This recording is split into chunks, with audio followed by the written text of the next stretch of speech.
Это наша с тобою земля, это наша с тобой география. Работала раньше на шахте дренажной. И по работе проехала на электричке разреза Богатырь. Тогда была электричка, ходила. Такие приятные ребята, такие хорошие были, споры производственные, подшучивания друг над другом. И я решила для себя, что я хочу работать именно в этом коллективе. Вот. И через какое-то время я устроилась на разрез степной замерщиком на маршедерских работах. Параллельно училась в институте. В 86-м я окончила институт, и мне предложили, у нас был директор Каландаришвили Вячеслав Альянович, он предложил мне должность инженера по организации управления производством. До этого я работала инженером по соцсоревнованию на разрезе степной. О разрезе, ну, во-первых, это мощь. Это очень интересные люди, очень грамотные. Люди, которые в любую минуту могли прийти помочь тебе, если ты где-то в чем-то недопонимал чего-то.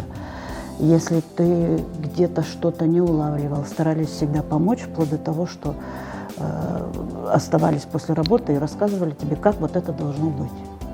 Потому что в процесс производства нужно было вникнуть, знать, что к чему. Горные работы должны проводиться в соответствии с правилами, и по маршедерскому, вот маршедера, допустим, направление дают, а мы уже смотрим, как проходит врезка в забой, как ведут забой, как горные работы ведутся. Вот.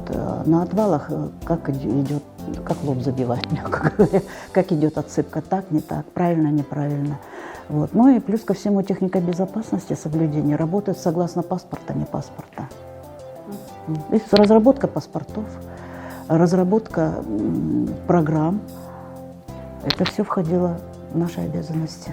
И когда вводили автотранспорт на разрезе Богатырь, вот, мы вводили его сначала на добыче, и мы даже круглосуточно работали. То есть мы не ходили каждый день, а ходили посменно.